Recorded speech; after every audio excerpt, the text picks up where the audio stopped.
Hola, mi nombre es Natalia Rodríguez y en esta presentación voy a explicar el artículo Methods for Generating Drift in Text Streams publicado en 2024. Este artículo trata sobre el aprendizaje en flujos de datos, pero enfocado en flujos de texto. La idea central es el concept drift, que ocurre cuando los datos cambian con el tiempo y el modelo empieza a perder rendimiento porque lo que aprendió al inicio ya no representa bien la realidad actual.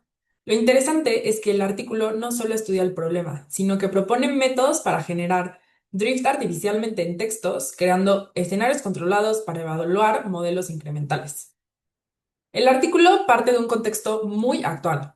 Todos los días se generan enormes cantidades de texto en Internet. Por ejemplo, reseñas, publicaciones, opiniones, noticias, comentarios. Estos datos no aparecen todos al mismo tiempo, sino que llegan constantemente como un flujo. El problema es que el lenguaje cambia, cambian los temas, las palabras, la polaridad de ciertas opiniones y también la relación entre un texto y su etiqueta. Entonces, un modelo entrenado con datos en un momento específico puede empezar a fallar cuando los datos nuevos ya no se comportan igual.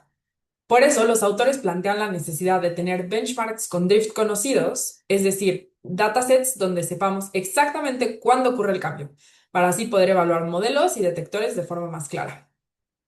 Antes de explicar la propuesta, hay tres conceptos muy importantes. Primero, data stream, una secuencia potencialmente infinita de datos que llegan en orden temporal. El segundo, text stream, el cual es un flujo donde cada ejemplo es un texto, por ejemplo, una reseña, un post o una noticia. Y tercero, concept drift, un cambio en la distribución de los datos o el concepto que el modelo aprendió. En texto, el drift puede aparecer a nivel de palabra, cuando cambia el uso de ciertos términos, a nivel de oración, cuando cambia la relación entre el texto y la etiqueta, o a nivel de embedding, cuando usamos representaciones vectoriales. La dificultad es que en un texto, incluso cuando hacemos pequeños cambios, puede modificarse mucho el significado.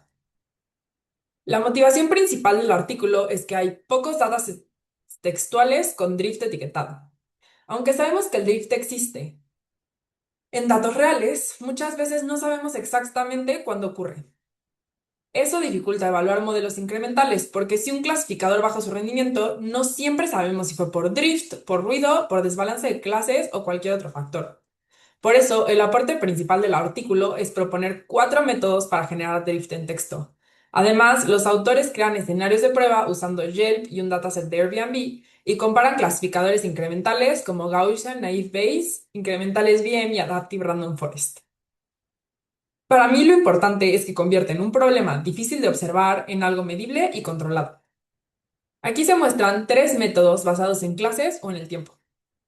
El primero es ClassSwap. Este intercambia clases opuestas en un punto específico del flujo. Por ejemplo, en una escala del 1 al 5, la clase 1 se intercambia con la 5, la 2 con la 4, y esto genera un drift muy abrupto. El segundo es ClassShift. Aquí las clases se desplazan hacia la siguiente. O sea, la 1 pasa a ser la 2 a la 3 y así sucesivamente. Y esto permite generar cambios sucesivos.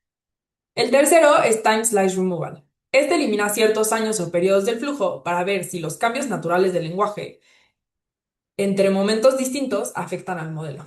En resumen, estos métodos permiten simular cambios bruscos, repetidos y temporales. Pero hay un cuarto método, que es Adjective Swap, y a mí me parece de los más importantes, porque cambia directamente el sentido del texto. La idea es reemplazar adjetivos por sus antónimos, pero sin cambiar la etiqueta original. Primero se detectan los adjetivos con POS tagging. Después buscan antónimos con WordNet y finalmente se sustituyen los adjetivos por sus antónimos y se conserva la misma clase. Por ejemplo, good prices and friendly service puede convertirse en bad prices and unfriendly service. Esto crea un reto para el clasificador porque el texto ahora puede tener un sentido completamente contrario, pero la etiqueta sigue siendo la misma. Pero eso es una inconsistencia controlada. No busca ser totalmente natural, sino probar la robustez del modelo. En el diseño experimental, los autores crean flujos con drift controlado y miden cómo se adaptan a los modelos. Usan dos datasets, Yelp y Airbnb. A partir de estos datos generan 10 muestras de 200.000 instancias cada uno y aplican 5 escenarios controlados de drift y basados en los métodos anteriores. Para representar los textos usan SentenceVert, que convierte cada texto en un vector de 384 dimensiones.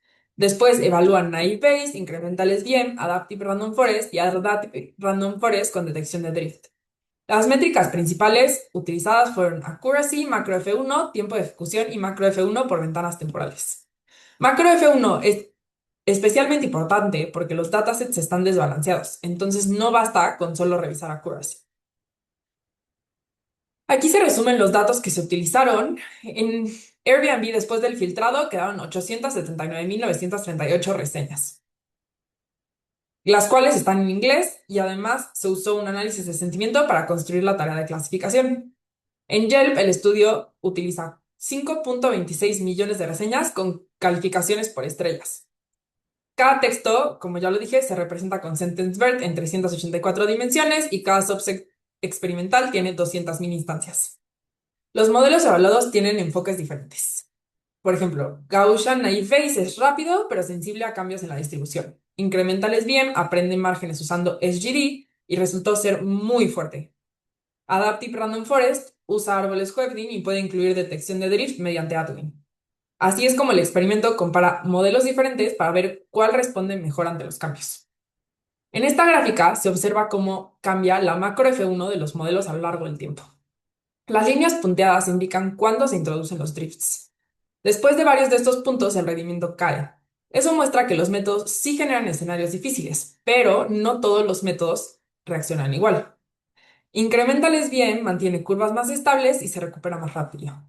Adaptive Random Forest con detección de drift también se recupera mejor que la versión sin detector. En cambio, Naive Bayes se ve muy afectado. También se observa que Time Slice Removal produce efectos más suaves porque representa cambios más naturales. En general, las figuras muestran tres momentos: la estabilidad, la caída después del drift y la recuperación.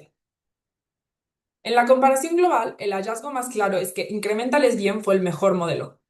Y SVM obtiene los mejores valores de macro F1 en los escenarios reportados tanto en Airbnb como en Yelp. En Airbnb alcanza valores altos en escenarios como Class Swap y Class Shift. En Yelp los valores son más bajos, pero es porque es un dataset más difícil. Pero aún así, ESVM sigue siendo el mejor frente a todos los otros modelos. Además, el artículo reporta que ESVM también fue el más rápido en tiempos de ejecución. Una posible interpretación de todo esto es que SentenceVert ya captura bastante información semántica. Entonces, un clasificador lineal incremental puede adaptarse rápido sin necesidad de una estructura demasiado compleja. Y esto es clave en flujos de datos, porque importa predecir bien, pero también importa poderse actualizar rápidamente. Las conclusiones del artículo se pueden resumir en cuatro ideas. La primera es que ofrece métodos reproducibles para generar drift textual etiquetado. La segunda es que propone un benchmark útil para poder probar clasificadores incrementales y detectores de drift. El tercero es que demuestra que el drift sí afecta las métricas, especialmente justo después del cambio. Y cuarto, identifica a Incremental SVM como el modelo más robusto y eficiente. La idea clave es que sin datos con drift conocido es difícil saber si un modelo realmente aprende un flujo o si solo funciona bien en un escenario estático. Desde mi punto de vista, el artículo tiene varias fortalezas. Primero, está muy alineado con flujos de datos porque trabaja con datos que llegan en orden temporal. Segundo, usa datasets reales y grandes como Yelp y Airbnb. También me parece valioso que mantenga el orden temporal y que evalúe tanto rendimiento como tiempo de ejecución. Pero también tiene limitaciones. Class Swap y Class Shift pueden sentirse artificiales porque en la vida real las clases no suelen intercambiarse tan ordenadamente. Adjective Swap también puede generar frases raras porque cambiar un adjetivo por su antónimo no siempre produce una oración que nos sonaría natural. Además, los resultados dependen bastante del embedding que se usó. Aún así, el artículo es bastante útil porque crea pruebas controladas para comprobar y comparar modelos de forma clara. En conclusión, este trabajo aporta una forma práctica de generar drift en flujos de texto y evaluar cómo reaccionan los modelos incrementales. A mí me parece útil para contextos como redes sociales, reseñas en línea, análisis de sentimientos, noticias o cualquier entorno donde los textos llegan constantemente y cambian con el tiempo. Muchas gracias por su atención.